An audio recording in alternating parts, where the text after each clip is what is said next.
Gosh, go ahead. Way to start off the morning. I got that. At 2. Good morning, everybody. Hope everybody had a great weekend. Good morning. Not impressed by your pandering. Not appealing to my pathos. It's okay. Okay. Existence. To me, to exist, you have to have thought. I think, therefore I am. How many times people quote that? Everybody in this room has quoted that quote. That's the first time I've ever heard of it, and I actually agree with it. I exist because I think and I believe. Okay? Say that without thought, things don't exist. You believe in the Loch Ness Monster, Bigfoot, or in what I put in my essay, the female orgasm, that it exists because one person exists.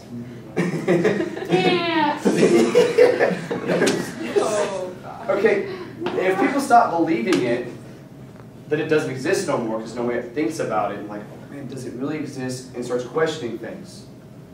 Right? So I think that, thought equals existence, but existence does not equal thoughts. Right? You can't exist and then think. You have to think before you exist. Okay? Hope everybody getting that connection there. Good. Alright. The importance of thought is, I use 1984 as a great example of how thoughts are important. Winston, which I spelled wrong in my essay. Believe it or not, I spelled it twice wrong. Yeah. The government in 1984 controlled thoughts, right? They know it because they thought they knew how important thoughts were to a human being. Once Winston started thinking about stuff and it's like, hey, I believe, I matter, that's when the government said, oh, we have a problem here. This person's believing, because one thought can cause many.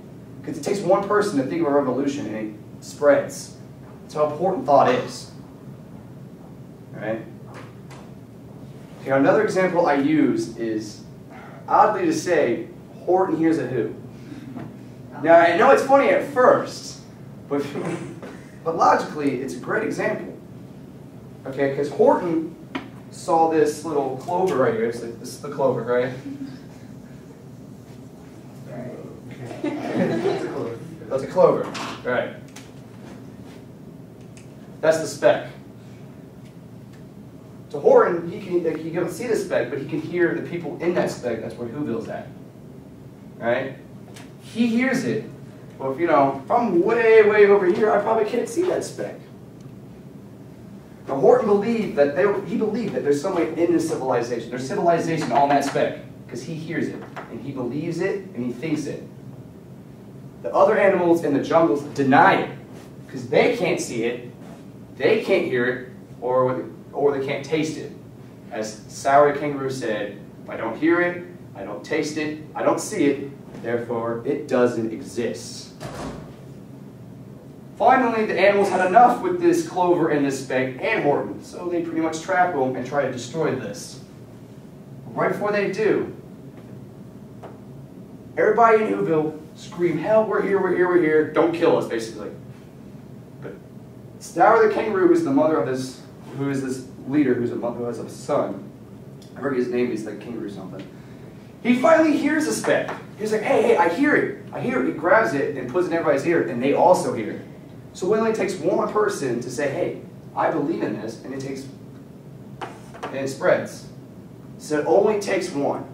I can start a rumor, and I believe in that rumor, and it will spread. How many would you believe it? It's funny how rumors go around these days. But it takes one person to believe in it to make it spread like wildfire, as some would say.